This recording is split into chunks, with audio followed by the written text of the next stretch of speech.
رسول اکرم صلی اللہ علیہ وآلہ وسلم نے ارشاد فرمایا، قیامت کے روز میری امت کی علامت یہ ہوگی کہ ان کی پیشانی اور وضو کے اعضاء نور سے چمکتے ہوں گے۔ جو شخص اپنے نور کو بڑھانا چاہے وہ وضو کامل کے ذریعے اس کو بڑھائے۔ رسول اللہ صلی اللہ علیہ وآلہ وسلم نے فرمایا، ساری امت جنت میں جائے گی سوائے ان کے جنہوں نے انکار کیا۔ صحابہ رضی اللہ تعالیٰ عنہ نے عرض کیا، یا رسول اللہ، انکار کون کرے گا؟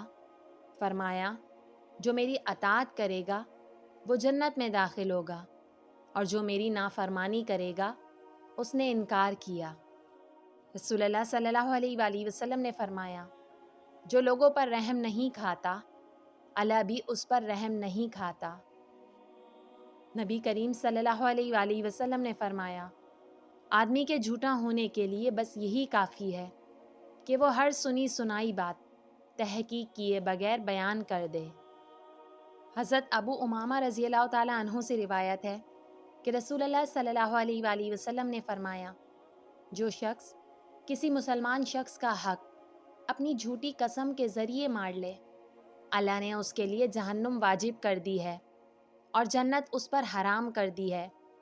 ایک شخص نے آپ صلی اللہ علیہ وآلہ وسلم سے پوچھا، اگرچہ وہ معمولی چیز ہو اے اللہ کے رسول؟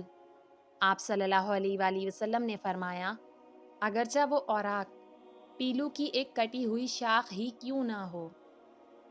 حضرت ابو ہریرہ رضی اللہ تعالیٰ عنہ کہتے ہیں کہ رسول اکرم صلی اللہ علیہ وآلہ وسلم نے فرمایا، اگر کسی شخص کی 2 بیویاں ہوں اور وہ ان کے درمیان انصاف اور عدل نہ کرتا ہو تو قیامت کے دن اس کے بدن کا آدھا حصہ مفلوج ہوگا۔